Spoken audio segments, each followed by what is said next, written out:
pegar essa peladinha, vem! Rapaziada, é o seguinte. Peladinha na área. Peladinha só as pedradas doidas. Tinha que ser até pedrada, mas é peladinha. Porque é dentro da peladinha que a gente solta as pedradas. Tá certo, pô. Que isso? Isso Já dizia quem? Fernando Pessoa, Van Gogh, Shakespeare.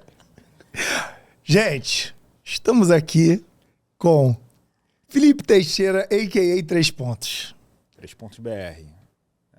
Pô, ninguém Brasil. quer usar BR. Agora o cara tá falando pra eu falar BR. Desculpa, eu sou brasileiro, gente. Não tem como não ser. A página 3 Pontos BR ela é mundial. Se tu não conhece, eu não preciso falar BR pra você e tu não gosta ou tu não sabe de basquete. Tá sem internet. Só que é um pensador. Filósofo da bola. Filósofo da bola laranja. Ele gosta de jogadores que pensam em basquete, não os que ganham, entendeu? Verdade. É a ideia dele. Daqui a pouco a gente vai entrar nessa treta aí. Ih, não. E Vamos aqui- vamos pular essa treta. À minha direita, mais comum, à direita da maioria da galera, nós temos Gabriel Guedes. O cara, Dizem, né? dizem as boas línguas. Dizem. Não sei se eu sou, não. Tô tentando. E, Vamos ver. e numa mistura de 3 tons de chocolate, nós temos o chocolatão. Ai, caraca. O chocolatão. O, Chocolatão. vocês já me conhecem. Eu não quis, por isso não fui pra NBA. Já começou assim, eu já? amo vocês. Rapaziada, tópico do Peladinha, a primeira pedrada do Peladinha, e eu quero começar com meu mano Felipe, que, brincadeiras à parte, é um cara que traz muita estatística sempre para as nossas conversas. É realmente um pensador do esporte e ele sempre levanta as lebre boa, entendeu? Ele sempre abre umas resenhas maneiras. A primeira pedrada eu quero começar com ele. Detroit Pistons 2023-2024. Eu que tive a oportunidade de estar super perto ali de Monte Verde, com o trabalho que eu faço. O Cade veio de lá. Foi para a NBA em 2022 e foi para carregar um fardo, um karma. Será, Felipe? E aí assim a gente começa a primeira pedrada do Peladinha de hoje. O Detroit Pistons, o pior time da NBA? O pior da história da NBA. Uau. Ai, Pesado. tijolada. Apenas. Felipe, o que você acha que faz o Detroit ser o pior time da NBA na história? Você falar isso de forma tão emblemática. Olha, muita coisa. Primeiro que não é um time tão jovem quanto os times que a gente tem visto como os piores, né? Temos como os piores da NBA, como o 76ers, né, de 2013 e 2014. Naquela época também foram 25 derrotas consecutivas. Tivemos o Cavs, né, logo após o LeBron James sair de lá, e aí vocês veem o peso que é o nome LeBron James. LeBron James saiu de lá em 2011 e o Cavs bateu 25 derrotas consecutivas. Não era um time tão jovem quanto o Detroit Pistons, mas o Detroit tinha tudo para ser bem melhor do que esses times em perspectiva, né, de vitórias. Inclusive porque tem 4 jogadores que são top 10 pick no draft. 4 jogadores. Cade Cunningham, o Wiseman, que veio numa troca do Golden State Warriors. Temos também o Killian Hayes e mais um candango lá. Cara, 4 jogadores top 10 do pick do draft. Sendo o Cade Cunningham um top 1 e o Wiseman um top 2. Por que esse time não tá voando? Gabriel, o que você Cara, acha? a única coisa que eu consigo pensar é inexperiência. Tiveram jogos que estavam ganhando com ampla vantagem, um surto, uma diarreia mental, como meu técnico costumava falar. Num surto psicótico, entrega 20 pontos. Assim, de uma hora para outra, cara. Foi assim Isso contra o Celtics. Isso é inexperiência, isso é não saber controlar o jogo, não ter aquele cara que vai botar a bola embaixo do braço, saber a hora de acelerar, de cadenciar. Eu só vejo essa explicação, inexperiência. Porque, assim, como o Felipe falou, no papel é um excelente time. E agora eu acho que o que pesa também pro Detroit é que é um time que não encanta jogando. Tudo bem, tá perdendo, tá ganhando, beleza. Mas é um time que não encanta. Você não tem uma perspectiva de melhora. Você não vê nada saindo dali.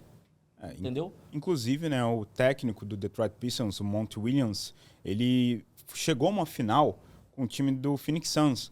Então, a pressão não estava em cima dele. Porque ele tinha um time jovem, mas ele já tinha essa experiência de chegar a uma final de NBA com uma equipe que era, obviamente, bem melhor do que o Detroit Pistons.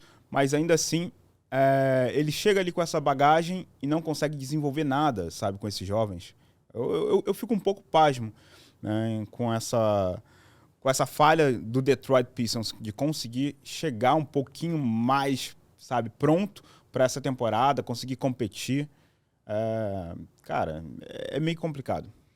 O Detroit Pistons não vai chegar a lugar nenhum com esse time que tá e não é inexperiência. E vou explicar para vocês por quê. O Detroit, vocês acabaram de falar coisas muito importantes e estudadas do jogo, assim, de quem pesquisa. Wiseman, Cade, que foi o primeiro do draft, aí tem o Reyes, e realmente, cara, tem um outro cara e tem eu não sei qual dos irmãos, mas o Thompson, que entrou agora. Entrou agora, pega rebote pra cacete. Pega rebote pra cacete. São 4 jogadores que, infelizmente, a gente tem um problema. Um é muito novo, o Cade, por ser um primeiro do draft, ele já poderia estar jogando mais, porque ele tá num time onde ele pode fazer o que ele quiser. Exato. Então, assim, o que eu esperava do Cade? Aquele cara que fizesse 25 pontos por jogo. 25 pontos por jogo porque tá carregando o time nas costas? Exatamente, o time pode não estar chegando a lugar nenhum. Mas quando você tem um first pick num time que não tem força ofensiva nenhuma, o cara tem ali um field goal de 40%, 35%, erra pra caramba, mas ele força, mas ele faz alguma coisa. Tem volume, né? Tem volume. Aí tu vê um first pick com média de 15, 16 pontos e num jogo absurdo dele, que todo mundo bateu muita palma, ele fez 20 pontos e 15 assistências, isso tinha que ser normal pra ele. Imagina É o mesmo caso do Wembanyama. Ele faz ali seus 20 pontos por jogo, pega seus 12 rebotes. Ele tá num time que não tem ninguém. Mesmo assim, o Sohem, que tenta matar a bola, tem uns caras que puxam. No Detroit não tem esse cara. Então o Cade tinha que estar jogando muito mais. Na minha opinião, isso me preocupa muito. A gente falou do Wiseman, mas já é um jogador que, se eu não me engano, ele já vem lesionado, tem um histórico cansado. de lesão. Ele já tem um histórico. Ele é uma super promessa que eu acho que essa história de promessa já diluiu.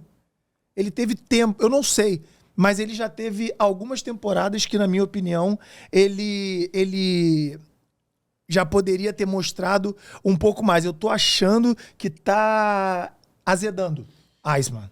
Sim, eu acho que assim, o Wiseman é um case muito complexo de analisar, porque assim, ele chegou no draft pro Golden State Warriors com uma super visibilidade, assim, uma super expectativa em cima dele, porque ele era um pivô que o Golden State Warriors não tinha. Golden State Warriors é um time que joga small ball, joga ali para arremessar de 3 com Klay Thompson, com Stephen Curry, e aí você vê um time que não tem um pivô, tem um pivô de elite do nada. E aí o que acontece? Como todo o sistema do Golden State Warriors é para arremessar de 3 e não para jogar para dentro do garrafão, ele ficou subaproveitado, passou batido no primeiro ano, se lesionou, que obviamente atrapalha, né, qualquer jogador, lesão, a gente bem muita sabe, coisa. né? Ainda mais no primeiro ano, um ano que é importantíssimo pro atleta, sabe? Pro desenvolvimento, para entender a liga, para conversar com, né, os mais experientes e conseguir absorver. Então o Wiseman chegou num time que não tinha pivô para ele absorver conhecimento desse pivô, chegou para suprir essa ausência, nessa necessidade do Golden State Warriors, e ao mesmo tempo se lesionou e foi subaproveitado porque o sistema não favorecia ele ali. Então acho que hoje, e aí a gente fala de um desses irmãos gêmeos, né, do Thompson, é um time que vai ter que se reformular, cara. Diferente do Oklahoma City, que era um time jovem, sempre foi um time jovem, continua sendo um time jovem, mas vinha dando indícios que poderia dar certo, o Detroit, ele parece não dar... Não tem liga. Não tem liga nenhuma. E ainda tem um técnico que não sabe dividir tênis, tá? Ah, é? Eu tenho mais uma lenda. O Monty Williams me deu 22 pares de tênis. Vocês sabiam disso? Um lugar especial para pessoas especiais. Um lugar especial para pessoas especiais. Em Orlando, no condomínio onde morava Oscar Schmidt, a.k.a. Mão Treinada e Monty Williams. Oscar levou um CD da minha mãe para a esposa do Monty Williams. Ela achou sensacional. A gente estava lá na casa dele, ele falou assim, pô, que esse é o filho daquela cantora, tal, joga com meu filho na Flórida aqui. Maneiro. Não, peraí, eu tenho um negócio aqui. Ele deu uma bolsa da minha antiga futura parceira, novamente será. Ele deu uma bolsa cheia de tênis. Eram 22 tênis, meu irmão. Eu andava igual palhaço. Sabe palhaço que tá usando tênis 40, usa o tênis 47? Algodão na ponta. Algodão na ponta. Foram 22 pares de tênis. E o mais engraçado disso tudo, 22 pares de tênis que o Naldo não tem nenhum desses modelos. Aí você tem um ponto. Desses modelos. Porque tinha tênis até de golfe. Tu não vai falar, Naldo, que você tem. Mas o Monty Williams é um cara que ele veio do Phoenix, né, cara? Levou o Phoenix pra final de conferência. Sim. Chegou no Detroit, a expectativa era essa, né? Pegar a molecada e juntar. E não juntou. Felipe, o que você acha que faltou pro Monty Williams ter o grupo na mão e tentar juntar a galera? Cara, o Monty Williams, ele é um cara sensacional. Assim, pelo que a gente ouve falar na liga, né, os comentaristas americanos, os jogadores também, nenhum deles tem reclamação sobre o Monty Williams no vestiário. Tem vídeos que a gente viu dessa corrida do Phoenix Suns até a final, vídeos de vestiário mesmo, da forma como ele agrega, como ele traz o jogador para perto. Inclusive tem uma foto clássica dele, segurando a cabeça do Chris Paul assim no ombro, o Chris Paul abaladíssimo por ter perdido uma oportunidade única, né, de ganhar um anel. Chris Paul, que a gente sabe, tá há anos na NBA, há anos correndo atrás desse anel, e o Monty Williams consolando ele. Então, nesse sentido de ser um cara agregador, o Monty Williams tem tudo ali para fazer esses jovens entenderem o que é NBA. Mas ele ainda não soube colocar o esquema tático à prova. Tem muita gente ali no ala pivô e pivô, né, nas posições 4 e 5, mas não são caras confiáveis. O Bagley, né, que foi trocado algumas vezes, saiu do Sacramento e tal, que também foi uma pique alta, assim, top 5 na escolha do draft. E, cara, ele não joga 50 jogos na temporada. Como você pode confiar esse cara para ser o seu pivô central, seu pivô, sua peça ali grande? Então ele não teve, talvez, tempo para fazer o trabalho. Mas você vê o Monty Williams como esse cara que desenvolve jovens que chegam à NBA? Porque, assim, a gente também teve, dentro desse time do Suns, o DeAndre Ayton, que para mim não teve evolução nenhuma.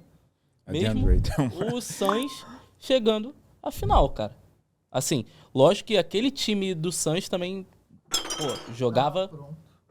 jogava meio que sozinho, esse time do Suns, né? Booker, CP3, Duran. Então, assim, e o cara que tava lá com ele, que é o DeAndre Ayton, que não conseguiu se desenvolver. Então a gente tem que olhar pra esse ponto também. Não, o Duran chegou depois, tá? Fora. Mas que não chegou, assim, a desenvolver o cara que foi uma pique alta também, se eu não me engano, foi a primeira? DeAndre Ayton? DeAndre Ayton foi. Foi a primeira. E não conseguiu desenvolver nada do jogo dele, assim. Não teve uma evolução visível, pelo menos, sabe? Quando ele chegou lá no Phoenix Suns, muito se esperava dele também, porque o Phoenix Suns precisava de um pivô. Mas o DeAndre Ayton, ele nunca evoluiu mais do que ele poderia, porque talvez ele não tenha neurônios suficientes para entender o que é um pick and roll, cara. Desculpa. Eu tenho que ser sincero, galera. Ele não sabe fazer pick and roll. Ele bate e sai, deixa o cara vazar, assim. E o pick and roll é uma jogada básica, cara, de escolinha, sacou? Você tem que saber bloquear, pelo menos abrir a base, fechar o cara. E ele não sabe fazer isso. E aí perde-se muito a vantagem do tamanho e da força que ele tem, né? Porque ele é um bom jogador, ele é grande, é alto, forte, né? Consegue arremessar no mid-range com uns 35%, 36% de aproveitamento, mas, cara, pick and roll, que é o básico de um pivô e de um armador, ele não sabe fazer essa jogada. Disse ele que não precisa provar nada pra ninguém, que ele é um max player e... É o Dominaton, né? Acho que o primeiro passo é você acreditar em você, né? Ele trabalha isso bem. Ele já tá trabalhando Ele já tá trabalhando isso bem, porque Só ele acredita nele também, né? Mais ninguém. Ele levou a risca, né? Se você acredita em você, mais ninguém precisa. Ponto. Exatamente. Tá fazendo um trabalho mediano lá no Portland Trail Blazers agora, né? Depois da troca. Ele tem toda a liberdade do mundo para evoluir ao lado do Scottie Henderson e outros. Vamos ver se ele consegue, nos próximos anos, mostrar por que ele era o pick 1, né, do draft. É um cara que tem potencial para isso. Agora vamos lá. Detroit Pistons. Gabriel, o que você faria no Detroit para melhorar o Detroit? Imagina o mundo mágico, tudo é possível. Obviamente, nas condições atuais da NBA, dos jogadores, onde estão, nos clubes, o que você faria para buscar melhorar? Cara, acho que a primeira coisa é procurar alguém que tenha uma experiência grande de liga, um jogador bem experiente, que consiga liderar esse grupo. Acho que esse é o primeiro passo para o Detroit Pistons conseguir evoluir os seus jogadores que são muito novos ainda. Ter alguém como referência, um jogador que seja referência. Que leve o time nas costas, que fala... Não, esse cara não é o Cade? Acho que não, cara. Acho que não, ainda. Eu confio no Cade. Ainda não. Acho que ainda não. Por exemplo, assim, é um exemplo saindo bem da nossa realidade aqui. A absorção que o Austin Reeves teve de jogo ao lado do LeBron James. Um jogador que é referência. Eu acho que falta esse cara, que já chegou em algum lugar, já conquistou alguma coisa dentro do time do Detroit, para mostrar o caminho e levar a galera junto, se ligou? Eu acho que esse é o ponto, o principal. Quem é esse cara que está no mercado hoje que poderia ser envolvido numa troca? Aí é puxado. Que tá no mercado...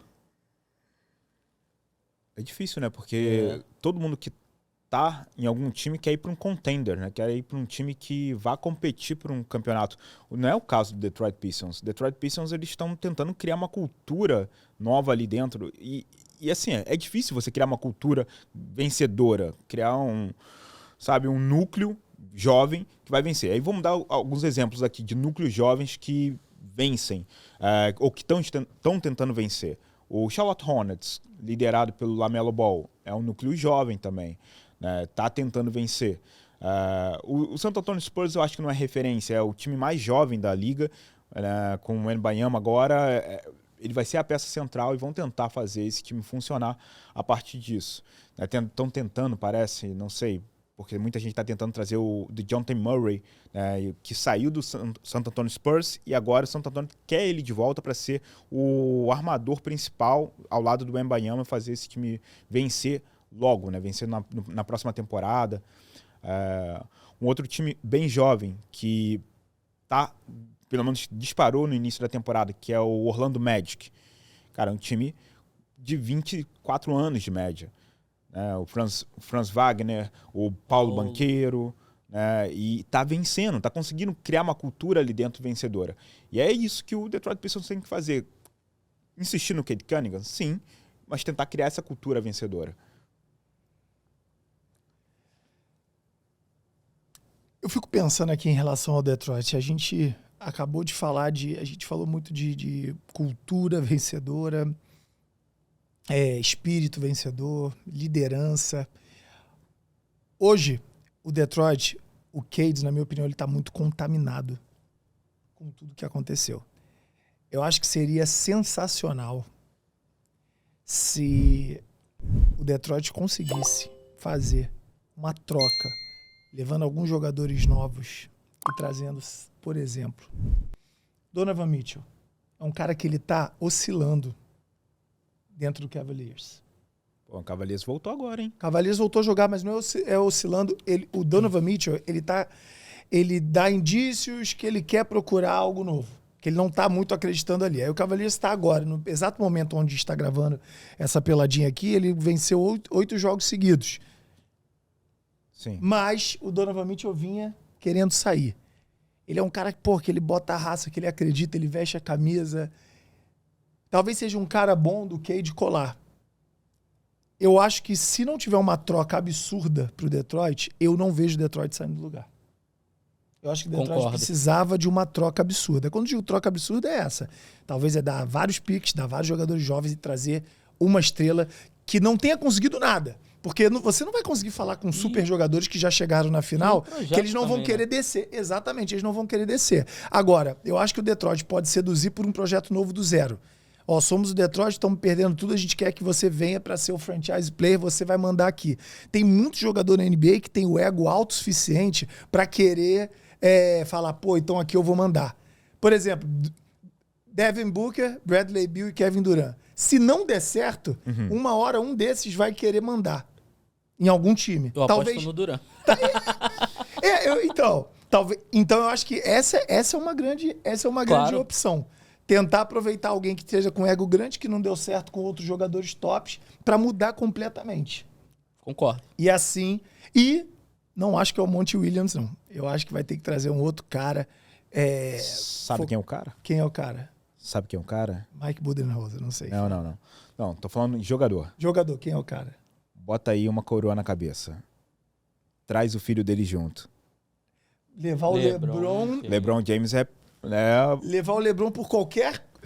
Leva o LeBron James por qualquer valor, leva o Bronny também, organiza tudo. Sim, por quê? O LeBron James ele é free agent agora no final da temporada, né? E ele tem muito interesse em jogar com o filho dele. Então quem se arriscar a levar o filho vai levar o vovô. Isso aí, imagina Bronny Piquinho. Aí. Não, isso é loucura. Com todo mundo com esse pensamento aí. Isso é loucura. A estratégia é boa, A estratégia é boa. Não, o Felipe mandou bem. A única forma do Detroit melhorar. Ver o sorteio, já avisa, Bronny, vai ser você, LeBron Max, vamos te dar o max deal aqui, independente de você ser veterano, nada. Vamos te dar o salário máximo, vamos trazer o seu filho, você vai fazer o que você quiser. A gente quer dar a franquia na sua mão. Percentual de franquia. Pô, tá maluco. Tudo. Esquece. Aí, Detroit é seu. Projeto absurdo. Traz um pivô pra gente, aí ele traz os amigos. Pô, esquece. Shane Fry volta a jogar. Monta o time, LeBron. Acabou. Porque assim, trocar, eles até podem trocar, né? Tem peça pra caramba no Detroit Pistons pra fazer essas trocas, mas aguardar free agent no final da temporada pode ser a grande sacada pro Detroit Pistons. Quer ver? Os free agents que vão estar disponíveis no final da temporada. Um deles eu acho que não vai sair do Philadelphia, o Maxey. Cara, o Maxey tá indo muito bem nessa temporada. Eu acho que se encontrou. Eu falei lá na 3 pontos que o Maxey só precisava de espaço. O Harden saiu, abriu exatamente esse espaço. Inclusive, eu chuto aqui que o Maxey vai ganhar o prêmio de Most Improved Player, né? O jogador que melhor performou nessa temporada em relação à outra, né? Fora o Maxey, temos o Paul George, também que é Player Option, mas eu acho que ele vai renovar, né, com Clippers. Eu também acho. Acredito. Dizem que sim. Porque agora o time tá super time, né? Tá encaixando. O Pascal Siakam, que acabou de trocar o Raptors pelo Pacers, né, e não tem contrato seguro para a próxima temporada. Ele pode sair do Pacers se não gostar, mas eu acho que, não sei. Né, jogar com o Tyrese Haliburton pode ser um barato, né? Um cara corre pra caramba, passa a bola rápido, né? Então pode ser um barato. E, quarto lugar, o LeBron James. Né? Esses são os top 4 free agents no final da temporada. Vamos lá, dos 4 free agents da temporada, você falou do qual foi o primeiro? Foi Maxey, Tyrese Maxey, Paul George, LeBron James e Pascal Siakam. Olha que eu acho que a teoria do Detroit Pistons do LeBron é melhor. Pascal Siakam fica no Indiana porque vai jogar dupla com um cara muito inteligente, né? Foi falado aqui já. Uhum. Com o Haliburton. O Paul George tá em casa. O James Harden já falou que é ali que ele quer ficar, que ele gostou dali. Sim. Los Angeles também tem stripper pra caraca, bagunça pra caraca. Los Angeles também tem a bebedeira. Pô, cara, os caras lá estão... Tyronn Lue também vai pra bagunça com eles, tá tudo certo, o importante é jogar. Aí tem o Tyrese Maxey que a gente falou, né? Bem pra caramba agora, vai ser o jogador que mais evoluiu. E o papai, cara. É isso. Mas isso aí é cara da franquia de Filadélfia.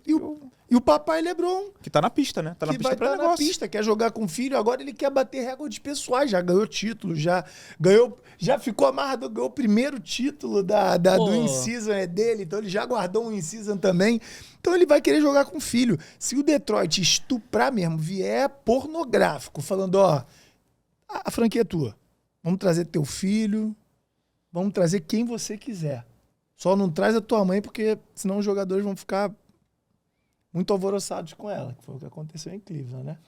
Que doideira. Se bem que existe a teoria, né? O cara pegou a mãe dele e virou mendigo, mano. Que doideira, irmão. Tu acha que isso é karma, mano? Papai LeBron... Papai LeBron, ele age forte, tá? Cara, meu irmão... Ele age forte, irmão. Esqueça tudo. Mas dá a franquia na mão dele, o cara vai fazer a parada certa. Pô, a gente sabe que mentalmente falando... Não, Absurdo. na quadra também, mas... Absurdo. Ele é absurdo. A galera vai ouvir, ele vai parar... Não tem ninguém que vai ver o LeBron James na frente e vai fazer assim, pô, ele tá mandando eu treinar arremesso de 3, eu vou treinar bandeja. Não, cara, se o LeBron chegar pra aqueles caras e falar assim, meu irmão, vem cá você, faz isso, vem cá. Os caras vão. E a gente tem um exemplo agora, que é o Austin Reeves. Austin Reeves tá fazendo tudo que Cara, ele manda, pô. Tá colado com o LeBron É e isso. a evolução absurda dele. Eu isso. acho que o LeBron James e o Chris Paul são jogadores que melhor tem um índice de melhora dos companheiros Verdade. quando são trocados. Assim, Chris Paul, quando chegou no Oklahoma City Thunder, cara, o time se transformou e foi a um playoffs.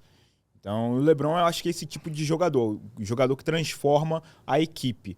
Não só transforma, vou aqui jogar, ganhou, não ganhou, não. Ele transforma todos os que estão em torno dele. Verdade. Gente, pra fechar aqui sobre o Detroit Pistons, pior time da história da NBA, pela opinião dos três. Um time que precisa de uma revolução. Não caímos mais no papo furado e na resenha de time jovem, time que vai melhorar, time que o técnico ainda vai ganhar, o time na mão, aonde o Cade pode liderar. Não, é reformulação completa para poder crescer. Agora, deixa a tua opinião aqui, cara. O que você acha que precisa acontecer pro Detroit Pistons sair dessa fossa de pior time da história e se tornar só um time ruim, né, gente? Cara, 28 derrotas consecutivas. É brabo. É difícil. Rapaziada, a gente vai ter sempre os melhores tópicos aqui. A Peladinha vai trazer sempre as melhores pedradas. Fica ligado que por aqui você vai ver quais são as pedradas que o Peladinha vai trazer. Fica ligado na próxima. Tamo junto. Valeu.